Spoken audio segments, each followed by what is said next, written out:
Bonjour et bonsoir très chers internautes. Balandia Rimar de Kinshasa, Basango ya Congo. Ndeka kolo asalamu kiliango, bamusula utiko la muka, bamusula utiko lala. Et tika ete kolo nzambe apambola moko na moko, apesa moko na moko makasi. Yango nde mutu ezali ya motu ya pona biso. Na minutes oyo tosolola makambo etali mboka na biso.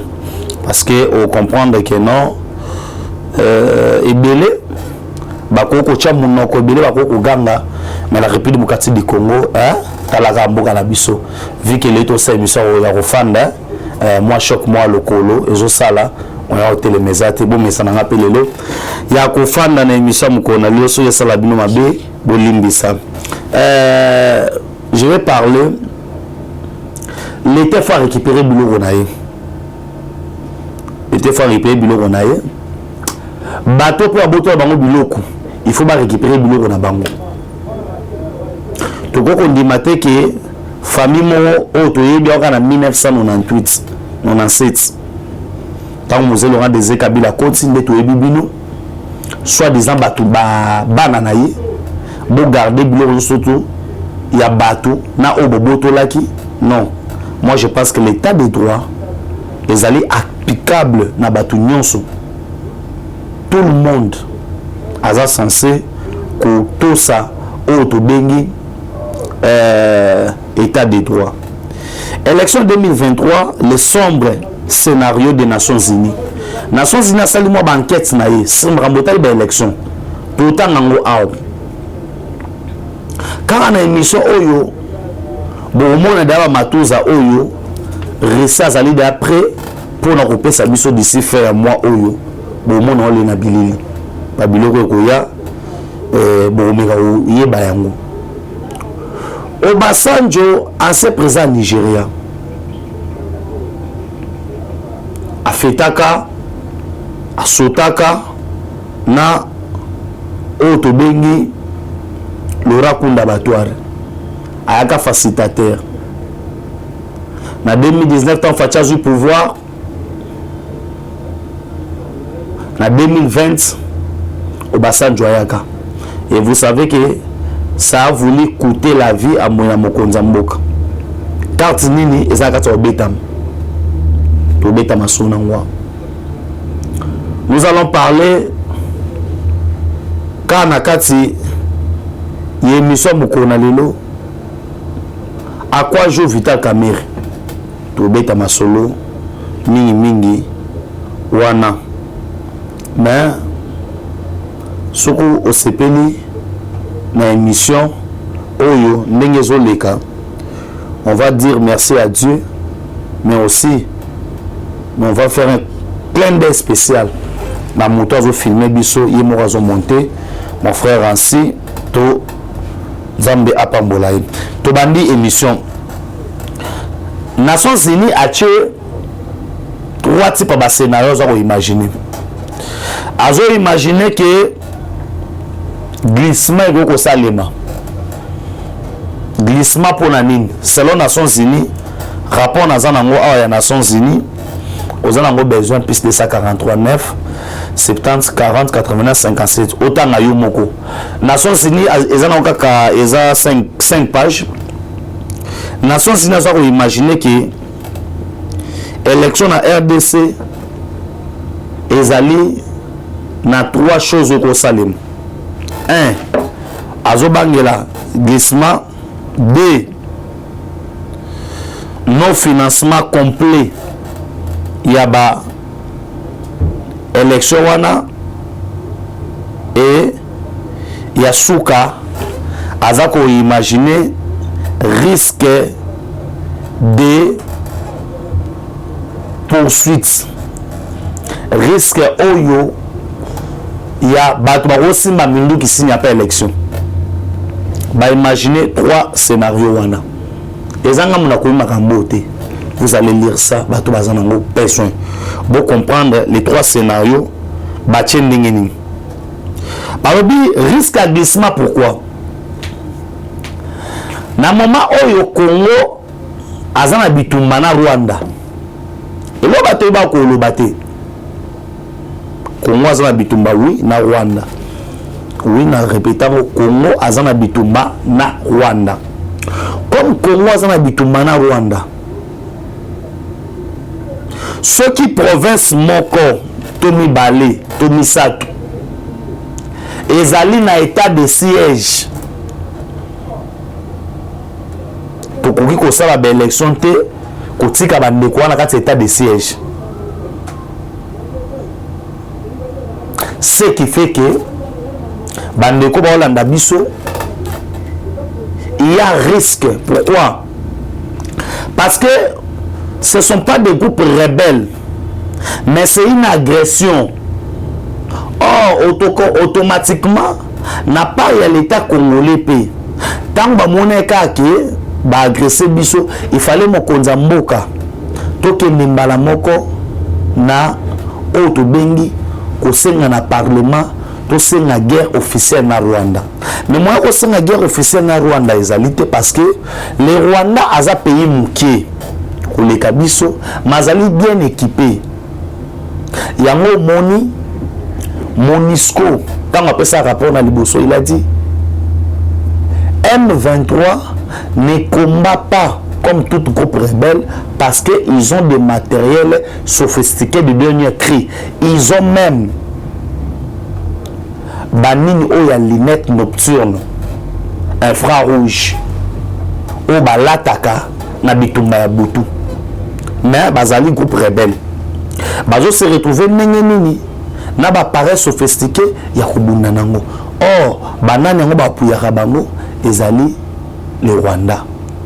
C'est que Congo tozo banga Rwanda te. Congo toko le liboso Rwanda te. Mais il se pose aussi un problème. Na minute yo Washington azo nommé Mike Hammer. Oazwa ko mwandita awa ba nommé ambassadeur ya États-Unis na Rwanda. Ninga zana zo kinde Rwanda Mike Hammer wazaki awa. Aki de Rwanda. Sikoyo. Qu'est-ce qui se passe derrière cette diplomatie? La RDC n'a pas caché Otobengi Bambiso nae. Fachi est prêt pour guerre ya STC là. Aza prêt ya kozwa ba résolution nyonso. Aza prêt ya koloba oye koyesa nini eya. Et aza prêt à osala nyonso. Makambo etali minduki ya Russie eza sous ma sapoté. Na makambo et c'est signalé déjà. Comme ce sont des secrets militaires, on ne peut pas tout dire à la télé. Mais allez-y comprendre que non, tout a été déjà finalisé avec la Russie. Pourquoi? Parce que la République démocratique du Congo doit quand même évoluer. Nous sommes un pays où déjà positionnement géographique, naturellement, nous avons des ressources naturelles, nous avons diriger le monde. Nous avons imposer loi na biso. Mais tu en es aux Nassima. Il y a il y a probabilité à risque.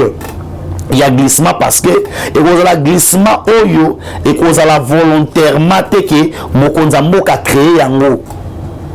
Ça ne sera pas un glissement que Fatia la Mouki n'a tonga le big non élection exacte parce que ana poso vendre na pouvoir temps belé.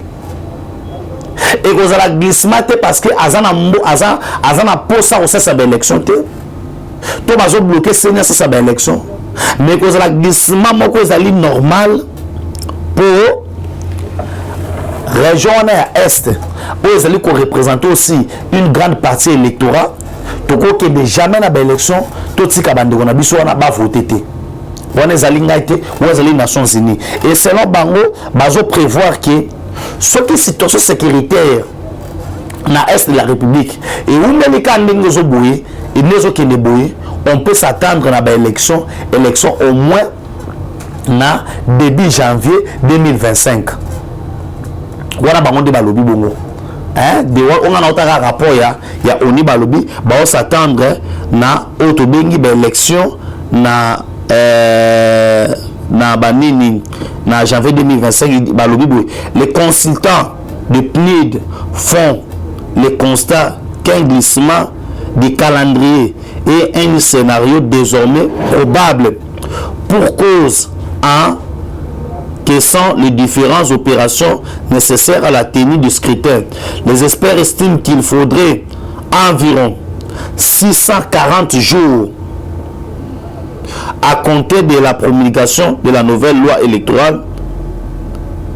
Ainsi, dès fin 2023, l'élection pourra glisser au premier trimestre de 2025.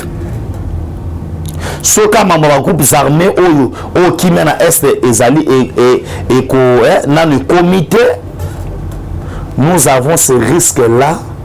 Il y a qu'au tomber que l'élection est à la premier trimestre, il y a 2025. Et sans compter la contrainte Moussoussou, parce que désormais, pour organiser l'élection à Congo, il faut au moins 900 millions de dollars. Or, le gouvernement de la République, bakamati mbongo ebele, batie yango bamateli basoda salaire, bamateli ba fonctionnaire salaire, bapesi banani mituka, bazotia bambongo ebele mambwetani banzela, oyo ezali développement batunyo surtout. Or, les élections maintenant, il nous faut 900 millions de dollars. Dans 900 millions de dollars, boyukate kwa kolanda. Discussion aux alaki ministre de la Finance, na Otobengi Denis Kadima au ACNI. Parce que pour Nicolas Kazadi, l'enveloppe de 900 millions de dollars pour organiser rien que les élections, ils ont belé makasi. Or, nous avons des machines à voter. Auto votera na bandakal. Tozana ba kit musu to chelaka ba papier wana et tout consort. Ba biloko wa mususu ba ko bongisa yango. Et puis, Bobo Sanate, 900 millions, pourquoi? Parce que cette fois-ci, 5 pays de l'étranger pour voter. France, États-Unis, Afrique du Sud, Belgique, na Canada. 5 pays.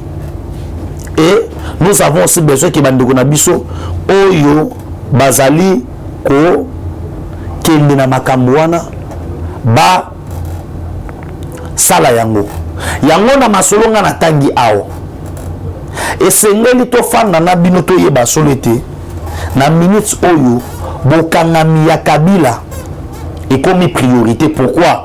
Parce que plus d'azo déjà non rapport à Nations Unies sur l'élection et autres troisième risque que ezana batu ce que l'élection est en 2023 ba aussi maminduki.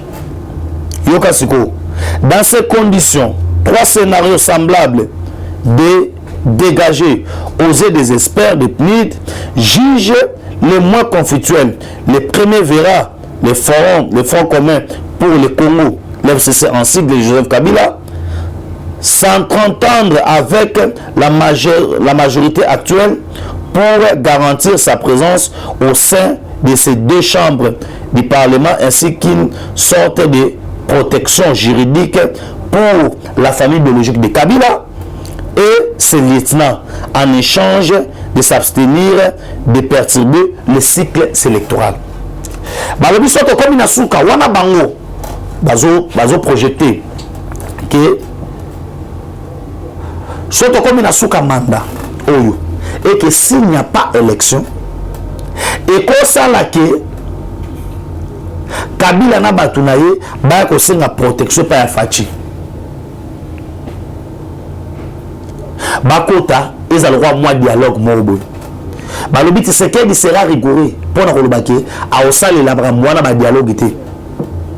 Le deuxième scénario verra pour sa part la formation de Joseph Kabila s'entendre avec un plan de l'opposition pour les combattre dans les rues et appeler les gens bakota na balabala. Mais balobi scénario on a peut aussi parce que Kabila a na confiance ya peuple congolais té. Batu oyo bazana opposition, l'opposition au Congo est faible. Wana nga munalo bato ba kati ya rapport botanga ngo. La pesi millions nango zango besoin aux yango. Et balobi dernier scénario, le troisième scénario est que celui tout le cola Kabila on a tenu le bamba lobi azalina nous na influence na ye na ba service de sécurité azana une influence na kati armée bakoko yokana na une partie armée koluka kosala oto bengi rébellion pour être mahamongo to bebisango kaka do alors pour nanga kokanga ya Kabila et commis parmi ma priorité de priorité oyo fezala na mesa ya mokonzi ya mboka na mesa mokonzi ya mboka pour mettre fin na makambo oyo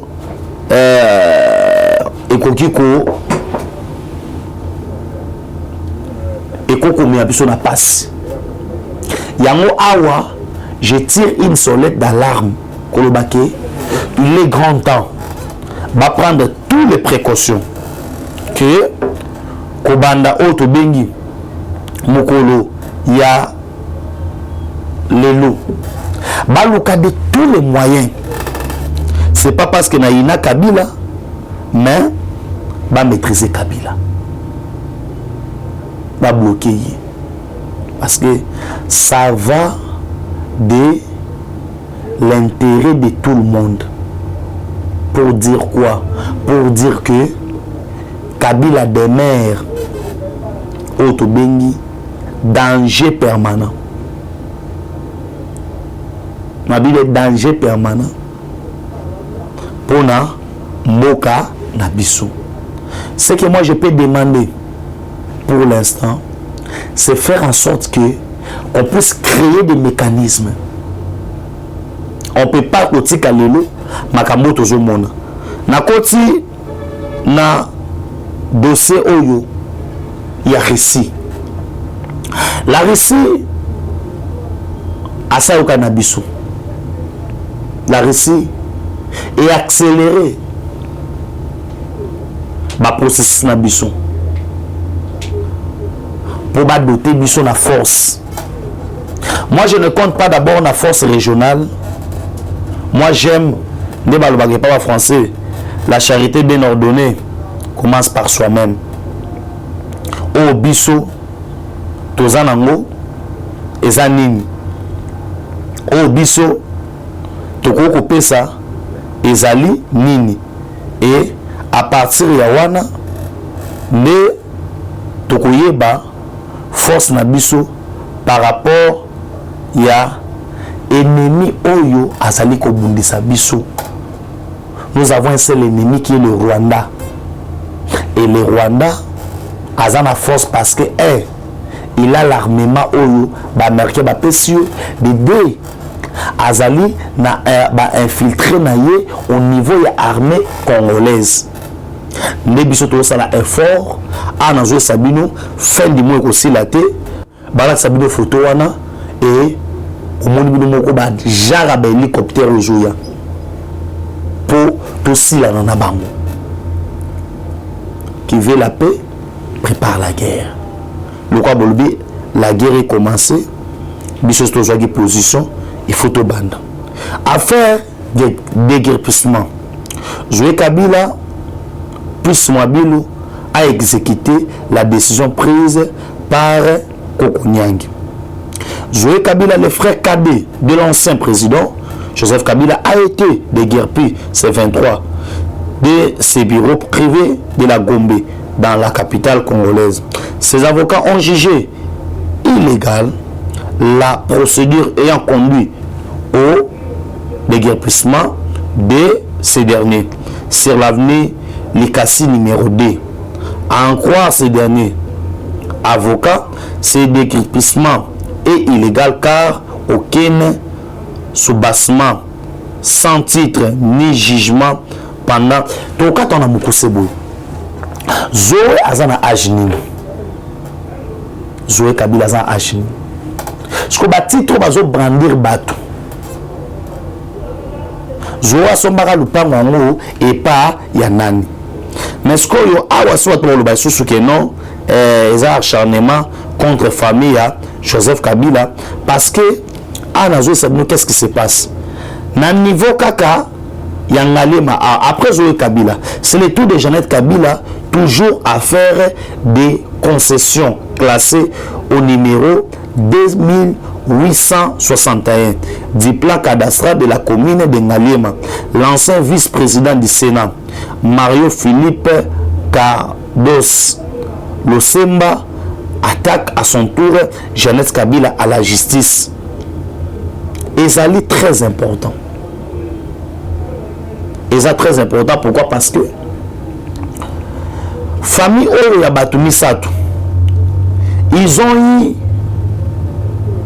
toutes les opportunités. Ils ont bien toutes les opportunités. Il y a Ozana Mokoyo,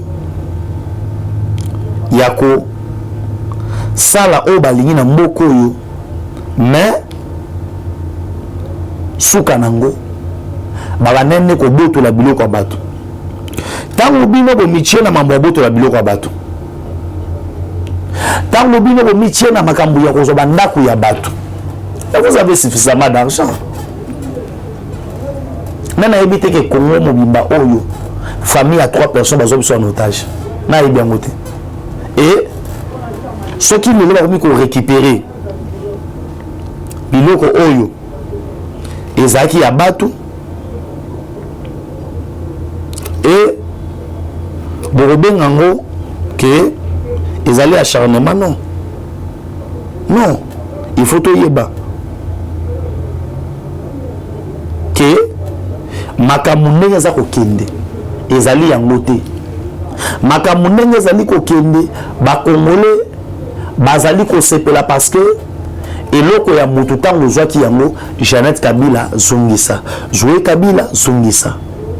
Zoé Kabila yoko tabiso na Athénée de la Gombe na biso. Oba mso bengi Athénée Royal de Kalina. Bato batanga na époque wana. Tofanda ka boy. Tola mukana tongo bakanga nzela. Baboto la biso piscine. Baboto la biso terrain de football. Terrain ngana yoko liko beta penalty. Et comment ya famille mobo.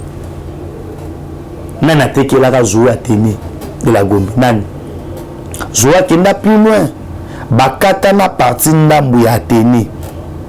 Et comment école Oto bengi ya ko tangela ya ba turc. Bakamata na terrain, bakamata na mabele, espace na kati de la Gombe, batekela yango Oto bengi ba turc. Yebisangai. Ça doit continuer comme ça. L'État congolais doit récupérer ses propriétés. L'État congolais en a raison. Hein? En a raison. Et les gens ne veulent pas que tout le bamakamwango na ndenge ezale libongo. Les gens veulent que tout ce qu'il y a hypocrisie. Non. Ceux qui bandeko wana mapango za bangote. Bazou c'est mapango batou. C'est ça même la beauté, l'état de droit. Et là, ils ont dit à Benjamin, tout à l'heure, téléphone, ils ont dit à Rancy, il y a Bassangwa Congo. So bazou yango, ma bezapi. Et on ne doit pas vous. Qu'on soit bino le roi Baba, on a la bateau, bazo batsugi pending, non.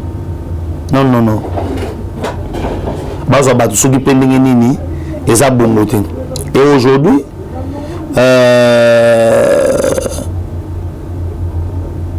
et lelo oyo pour comprendre que makambo ndenge toke nango eza ndenge bato bazokanisela yango te et lelo oyo pour bato ba comprendre makambo belé mokonza mboka tozana ye azana volonté ya bongisa Congo bande ko natali aéroport ya Kisangani ba salango natali aéroport en Mbujimai natali nzela déjà olongwe Chikapa pour kende Kananga natali nzela olongwe Mbujimai ekende Kananga natali banzela na Kikwit natali banzela na Bwende